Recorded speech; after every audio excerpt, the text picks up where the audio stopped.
devem entender, precisam de entender que há também um sofrimento que é consequente e que faz parte do pacote. Então, assim, eu não estou ensinando português para um português, certo? Mas só para a gente ajudar um ao outro aqui. Então, quando você tem uma coisa que ela é aparentemente necessária e ela é importante a ponto de não ser deixada, então nós estamos falando de uma coisa que é essencial. É essencial. Então, não é necessário, Não, é nem é essencial. importante, é essencial. Porque quando eu começo a pensar na perspectiva do essencial, que eu entro no mundo do intencional. E nós temos que sair do mundo do necessário, que é o intuitivo, Certo. do importante, que é o necessário, que é o instintivo, o importante, que é o intuitivo, e entrar naquilo que é o essencial. Faz parte da nossa essência. Então, por isso, essa é a nossa vontade. Eu não vou fazer porque é necessidade e nem porque é importante. É a conversa que a gente teve aqui agora. Eu vou fazer porque é essencial. É condição essencial da minha natureza e vocação. Faz parte da essência. Acabou. Se não é crise de identidade. Se a gente não ajudar nossos filhos naquilo que é essencial, fazendo o que é necessário, o que é importante, eles vão ter crise de identidade. Certo. E nesse sentido, por exemplo, lá em Lucas 10, quando Jesus envia os discípulos e eles vêm eufóricos por aquilo que Deus fez por intermédio deles e de acordo com a vocação deles, a sensação que temos é que o Senhor não está assim tão entusiasmado com o entusiasmo deles. Com o resultado. Com o resultado. Eles vêm eufóricos por terem visto o Senhor a fazer por intermédio da vida deles muita coisa. E a alegria deles vinha em função do que eles tinham feito. E a sensação que temos é que o Senhor está a chamar a atenção deles para a importância, e Jesus diz isso, para aprenderem a alegrar-se por saberem que os seus nomes, quem eles são, estão escritos no livro da vida. Eu acho isso fantástico. Até porque os livros dos homens registram seus feitos. Lembra lá no dia do juízo? Vai abrir os livros dos homens e estão registrados os feitos. Certo. Certos ou errados são para nossa condenação. A hora que abre o livro do Cordeiro, não tem feito. Só tem o quê? Nome. Só nome.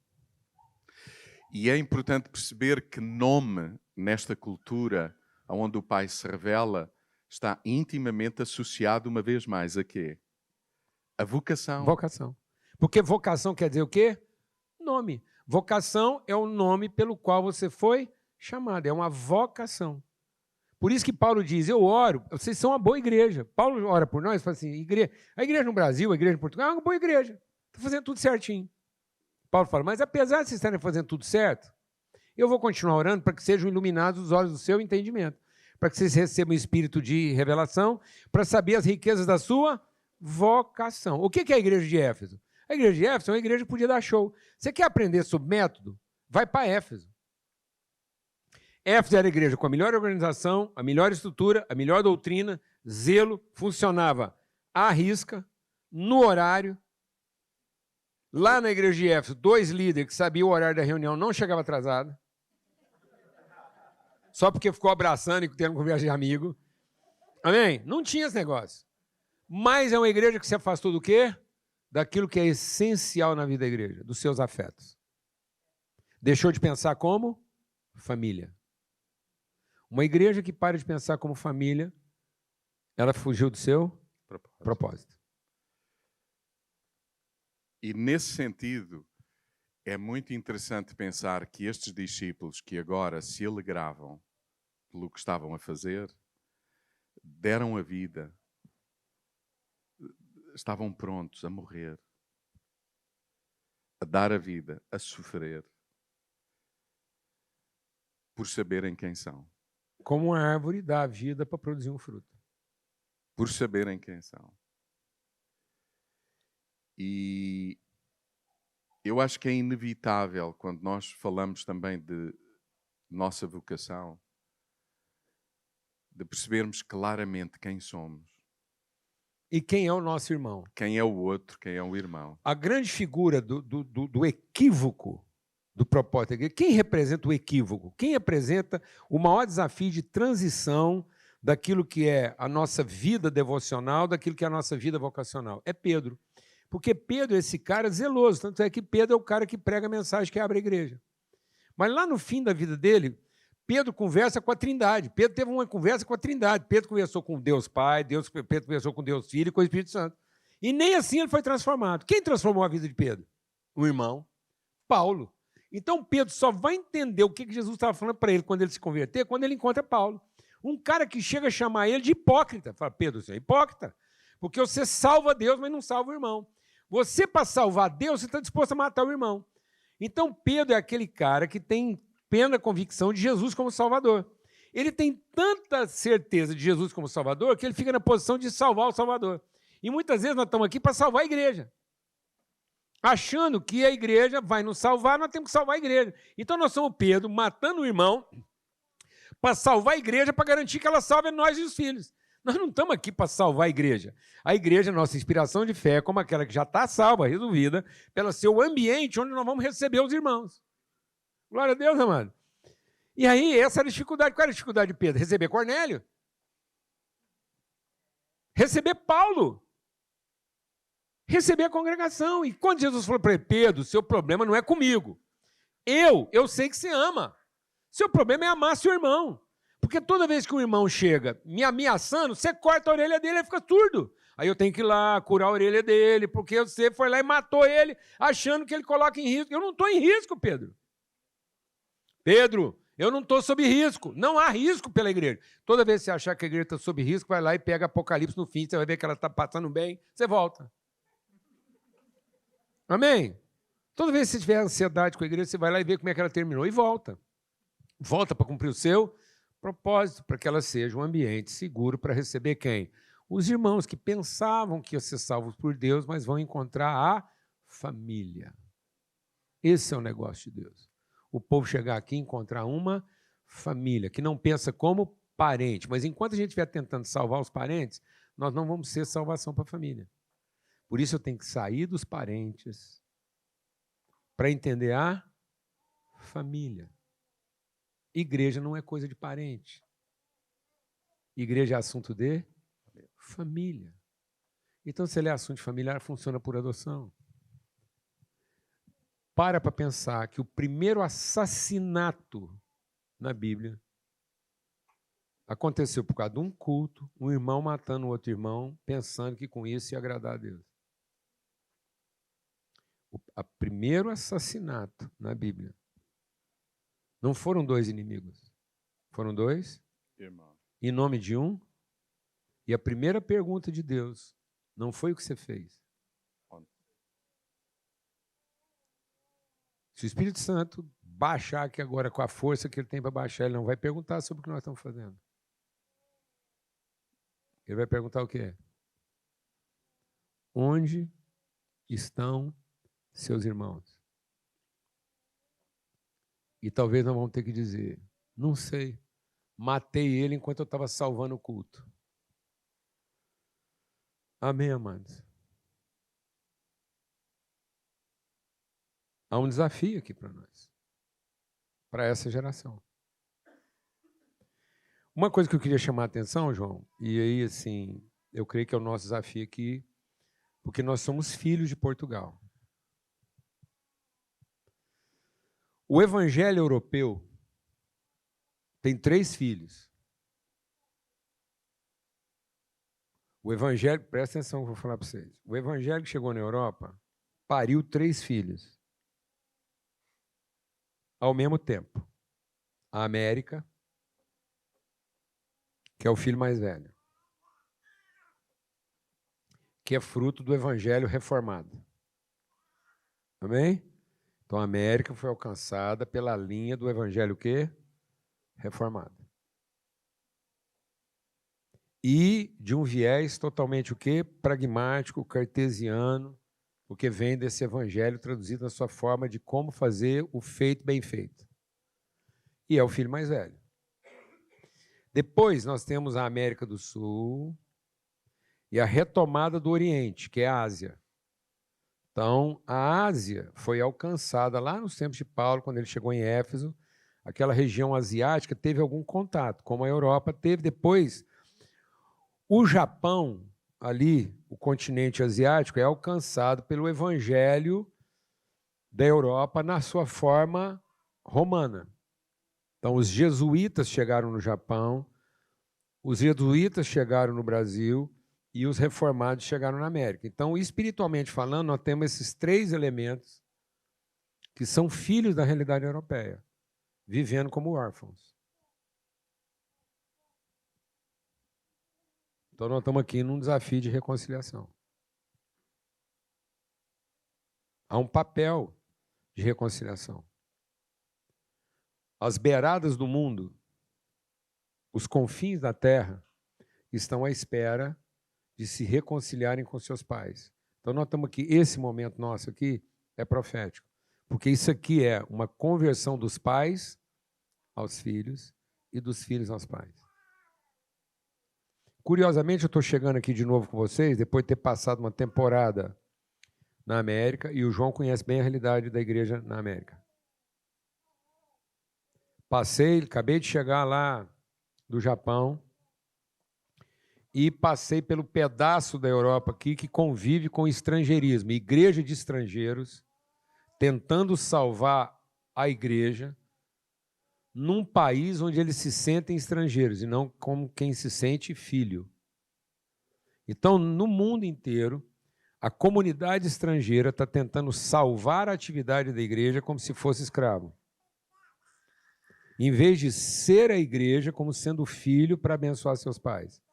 Então, no mundo inteiro, há um conflito entre os estrangeiros. E o mundo inteiro, cada vez mais, é um povo que vai ter que conviver com o quê? Com a viúva, com o órfão e com o estrangeiro. Então, o evangelho é para acolher quem? A viúva. Quem é a viúva? Uma igreja focada no serviço. Quem é o órfão? Um filho que, sendo filho, é tratado como escravo porque não conhece o pai. O que é um órfão? É um filho de mãe. Um filho de quê? De instituição, de desempenho, de competência. Ele é filho? É filho. Ele mamou? Mamou. Ele está bem criado? Está. Então, quando você olha um filho, se eu olhar para todo mundo aqui, se você está aqui é porque eu tenho certeza que você teve o quê? Mãe, ué. Mas eu não tenho certeza que você teve pai. Então é a certeza de mãe que te trouxe aqui. Mas você pode muito bem ser um filho o quê? Órfão, bem resolvido, forte, mas escravo. Amém? Então o mundo hoje é um mundo de quê? Mães viúvas, porque estão tentando salvar seus próprios filhos através das suas atividades. Empresas, igrejas, instituições, usando os filhos como escravos. Um mundo de quê? Filhos órfãos, tentando se salvar pelo serviço. E o resto? Estrangeiro trabalhando como escravo para ter vez, mesmo que não tenha voz. O que pode salvar todo mundo, mano? Mais serviço? Família. Nós não vamos salvar o mundo e cumprir o seu propósito com mais serviço. Com mais atividade. Amém? Então, nós estamos aqui no ponto crucial da nossa maturidade. Você vai olhar lá em Lucas, eu queria dizer uma coisa aqui, para a gente, depois, até mais tarde, aprofundar nesse assunto. Lá em Lucas, João, acontece uma coisa curiosa. Até a chegada de Jesus no templo, você olha para Lucas, no capítulo 2, está dizendo assim, e o menino crescia. Depois que ele fala no templo, ele não é mais menino. Jesus crescia. Então, nós estamos agora vivendo o grande desafio de deixar de ser o quê? Menino. Agir como menino. Porque o filho, enquanto é menino, em nada ele é diferente do quê? Do escravo. Então, o que mostra a nossa imaturidade como igreja? É a idade? Não. É a estrutura? Não. É a motivação. Porque enquanto eu estiver fazendo alguma coisa por causa da minha necessidade ou daquilo que é importante, eu estou agindo como o quê? menino. O que me torna um adulto? Agir de acordo com a minha vocação, assumindo a responsabilidade. Então, enquanto eu estou fazendo igreja, para ter o que eu preciso, ou para garantir o que eu acho que é importante, essa é uma igreja de quê? Menino. Porque é uma igreja de filhos de quê? De mãe, que não conhece o seu propósito. Mas quando eu cheguei a ser adulto, eu deixei das coisas próprias de menino, porque agora eu fui trabalhar no propósito, e não mais no que é necessário nem no que é importante. Então, a partir desse momento de Jesus no templo, em que ele diz, olha, sabe o que eu vim fazer aqui na vida? Vim cuidar dos negócios do meu pai. Quem que são os negócios do meu pai? Meus irmãos. Né? Então, a partir do momento que eu redirecionei minha vida, eu deixei de conhecer Deus como quem ouvia falar. E agora meus olhos te veem. Porque eu fui transformado no meu entendimento e ressignifiquei meu propósito. Porque agora eu não estou fazendo nada para mim. Eu estou fazendo, cumprindo a vontade do meu pai em favor dos meus irmãos. Então eu vou deixar de ser um menino. Então nós precisamos parar de querer crescer como menino. Nós precisamos parar de vestir como menino. E de sentar na mesa como menino. Como é que menino senta na mesa? Para comer, ué? Como é que adulto senta na mesa? O que é a última coisa que um adulto faz na mesa? Comer. Comer, ué. Porque adulto não senta na mesa para comer, adulto senta na mesa para quê? Para servir, ué. Então eu tenho que parar de ver a igreja como um lugar que eu venho para quê? Para comer, ué. Mas para assumir o quê? Responsabilidade. Então, a partir desse momento que eu entendo qual é o negócio do meu pai, eu deixo de ser o menino que crescia. Então, a igreja aqui no Brasil, no mundo, tem que parar de crescer como menino. E cheia de meninos. Exato, de coisa de menino, de ideia de menino, de querer vestir roupa de menino, comer comida de menino, frequentar reunião de menino. E agora crescer como adulto, vestir como adulto, ter pensamento de adulto. Glória a Deus, amado. Porque enquanto eu era menino e nada, eu era diferente do quê? Um servo. Então isso é forte. Um detalhe, não é? O menino crescia. Saiu do templo, Jesus crescia. A gente está aqui crescendo como menino ou como um filho que encontrou seu propósito? Eu vou falar para você uma coisa. Lá no meu país, onde estão os seus filhos, as pessoas ainda estão querendo crescer como menino. Vestir como menino. Fazer coisas próprias de menino. Olham para a igreja como um lugar que tem a obrigação de divertir eles. Então, lá no Brasil ainda tem muita gente fazendo fila para entrar na igreja, como tem fila na porta da Disney. E a grande pergunta é se no dia em que ninguém prepara isso para eles, se eles vão permanecer lá. Exato. Por isso que tem Disney na América, tem Disney na Europa e tem Disney Claro. no Japão. Só não tem Disney ainda no Brasil. Então, antes que tenha Disney no Brasil, porque o dia que tiver Disney no Brasil, acabou a Disney da Europa e do Japão. Então, eu vou te falar por que ainda não tem Disneylandia no Brasil. Para manter a bilheteria da Disneylandia na América, na Europa e no Japão. Porque o dia que a América fizer Disney no Brasil, fechou a Disney da América e da Europa. Isso é sério, João. Nós ainda estamos tendo a igreja lá como algum entretenimento, porque é onde a mercadoria americana e europeia é vendida com qualidade entre os crentes. Mas a forma de fazer igreja na América e na Europa não dá voz para os líderes brasileiros, mas não cansa de dar vez. E com todo o respeito que eu tenho pelo Walt Disney, é uma cultura de entretenimento onde não tem a figura de quem? De pai. Todo mundo na Disney é tio.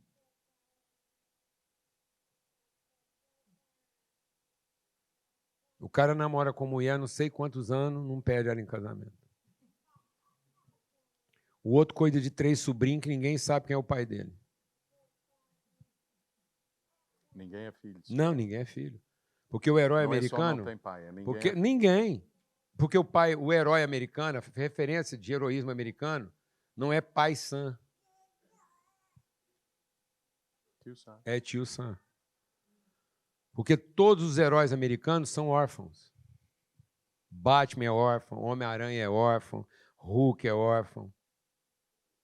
Super-Homem nem se fala. Tudo criado com avô, com estranhos. E para piorar, a única mulher que tem lá nasceu numa coisa que eu nem sei como é que ela nasceu, porque é um mundo que só tem mulher, ninguém sabe quem é o homem lá, então não sei como é que veio, surgiu a Mulher Maravilha, eu não quero nem saber.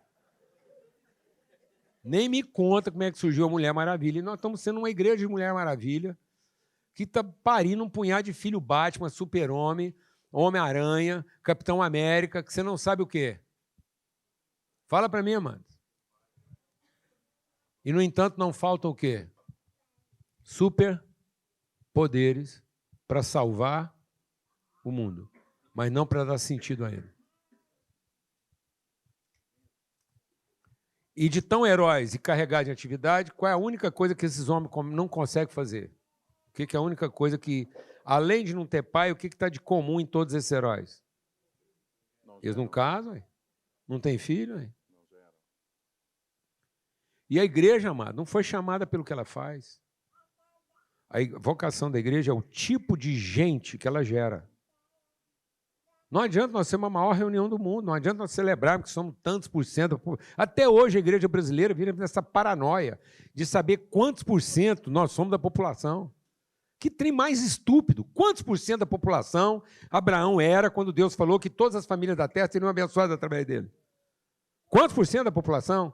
E Deus falou assim, ó, Abraão, você só vai ser bênção para todas as famílias da terra, porque por enquanto você é 0,00001%, mas você vai ser quando você for tantos por cento. Não, mano, quantos por cento? Nem sabia. Sabe por quê? Porque Deus avisou para ele, não tenta contar, porque o dia que você tentar contar, você pegou o caminho errado. Para de contar, rapaz. Qual é a coisa que mais está atrapalhando a igreja, irmão? O que acabou com o ministério de Davi? O que acabou com o ministério de Davi? Contar.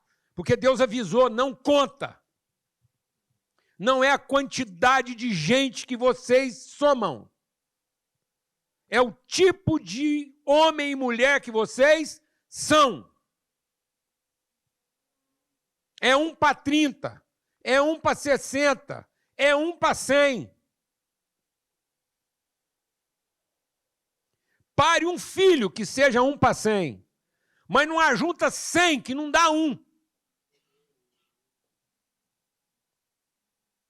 Para de ajuntar 100 que não dá 1. E vai gerar 1 que valha por 100. É isso que vai transformar a humanidade. Glória a Deus, amados. Aleluia. Aleluia. Libertação. Põe um filho de Deus numa cidade. Mas não faça uma reunião de 5.000 escravos. Não faça uma reunião de 5.000 escravos. Mas gera um filho de Deus na cidade. E haverá esperança para aquela cidade. Porque Abraão começou essa conta. Deus, o Senhor vai mesmo destruir Sodoma e Gomorra? E Deus falou, vou. Mas se tiver lá assim uns 200, ele falou, se eu achar 200. Aí o Abraão viu que ele estava apertado. Falou assim, não, 200, acho que talvez você não acha, não. E 100? Falei, me arruma 100 lá, Abraão. Por que ele não começou a conta de baixo para cima? Porque Deus queria encontrar o quê? E o que Deus encontrou lá?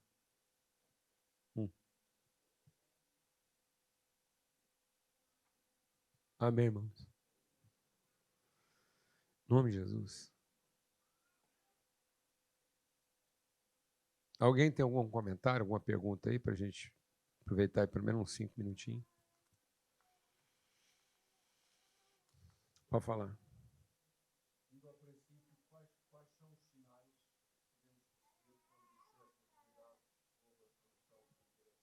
Oi? Os sinais.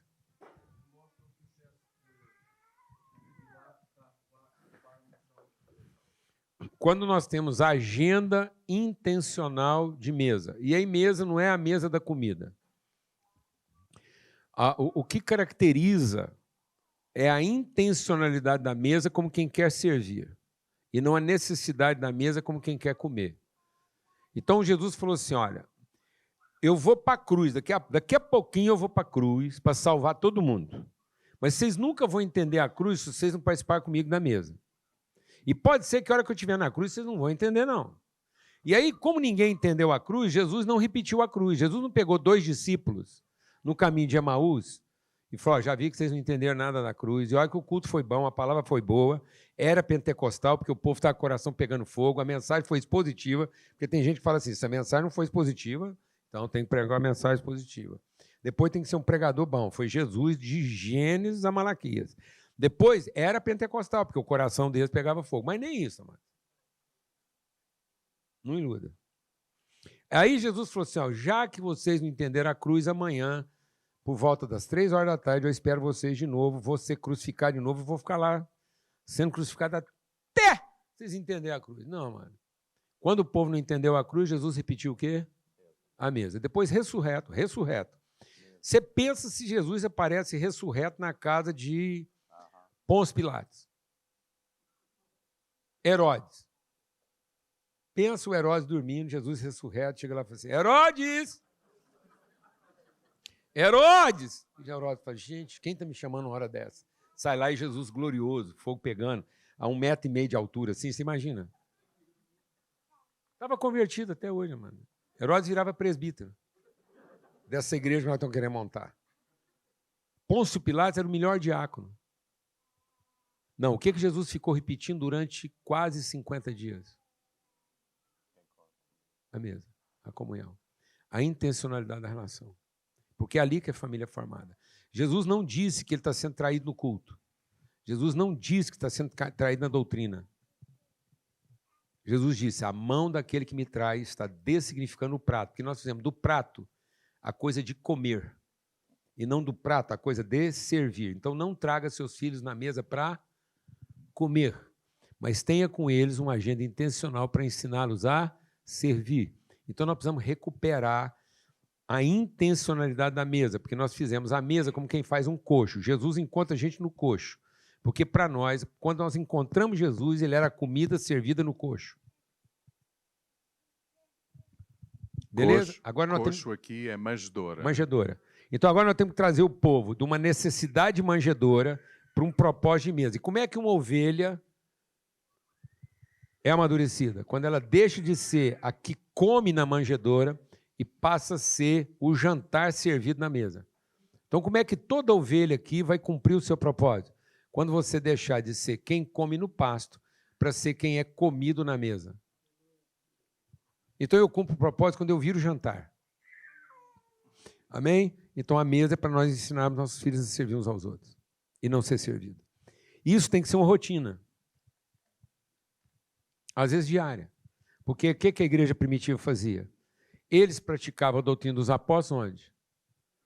Comunhão, partir do pão e oração. Não era clamor, comendo pão e devoção. Não. Era comunhão e partir do pão, não é comer o pão. Então nós temos que ter mais rotinas onde a gente coloca as pessoas cada vez mais prematuramente servindo umas às outras. Porque a igreja vai ter mais ideia de família do que de liturgia. O que nós estamos fazendo? Nós estamos treinando os nossos filhos, em vez de adotar nossos líderes. Então, nós estamos pegando os nossos filhos e qualificando eles para o serviço. Em vez de pegar todos os nossos servos e adotá-los como filhos. Então, nós estamos qualificando o filho, em vez de conscientizar o servo. Amém?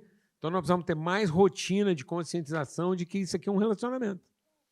Para o cara não chegasse aqui com a ideia de ser reconhecido pelo serviço.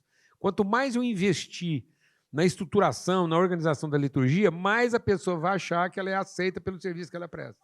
Mas se eu levar ela para um ambiente onde nós servimos uns aos outros, na relação como família, ela vai ter a segurança de que encontrou uma família, independentemente dela não estar tão boa de serviço. Aí ele começa a assumir mais responsabilidade. Então nós tínhamos que ter um ambiente na igreja seguro o suficiente para as pessoas assumirem mais responsabilidade enquanto eles não estão totalmente competentes. E quem vai dar para eles a segurança de assumir responsabilidade para as quais eles não estão competentes? A mesa, que foi o que Davi falou. Quem vai construir o templo é meu filho, porque vai ser uma coisa grande para Deus, não é de homens.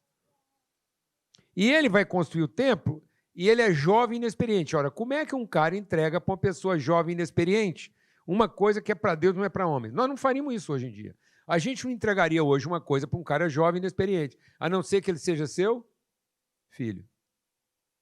Por isso que Paulo falou para Tito, Tito, meu verdadeiro filho, por essa causa te coloquei em Creta para você colocar em ordem o que não está. Então você só encarrega alguém que não é totalmente experiente e capaz de fazer uma coisa se ele for seu filho, porque você está tentando ensinar ele a identidade dele e não esperando que ele confie na sua competência. Então, se eu tiver mais meses, ele assume a responsabilidade porque ele é filho e não o direito porque ele é capaz. Quando eu estou treinando pessoas à espera de que eles assumam porque eles finalmente são capazes, eles não assumiram a responsabilidade, assumiram o direito. Aí eles não vão conversar comigo sobre responsabilidade. Eles vão conversar comigo sobre direito. E toda vez que tiver um problema na igreja, eles vão reivindicar o direito de trabalhar numa coisa que funciona para eles poderem fazer bem o serviço. E não assumir a responsabilidade de uma coisa que às vezes não funciona. Respondeu a pergunta? Só que nós temos que ser intencional nisso. E a gente está sendo o quê? Intuitivo. A gente está fazendo com que a mesa seja uma coisa intuitiva, para resolver o quê? A fome. E não um lugar intencional para deixar claro a identidade. Então, onde Jesus foi traído? Na mesa, quando Judas foi lá e pegou como quem está satisfazendo uma necessidade. E não ficou lá para servir como quem está cumprindo um propósito. Então, a mesa da igreja tem que parar de ser o lugar onde as pessoas têm o direito de comer e passar a ser uma atividade intencional onde as pessoas assumem a responsabilidade de servir. Isso é mesa. Amém. Acho que deu hora aí, né? A gente fez até uma coisa interessante lá. A gente fazia muito isso em casa. A Lana e eu, a gente fazia isso em casa de forma intencional e pedagógica. Nós tivemos um encontro agora lá em Brasília, e tinha lá cerca lá de umas 100 pessoas. Aí a gente serviu uma comida muito fácil de servir e bem pedagógica.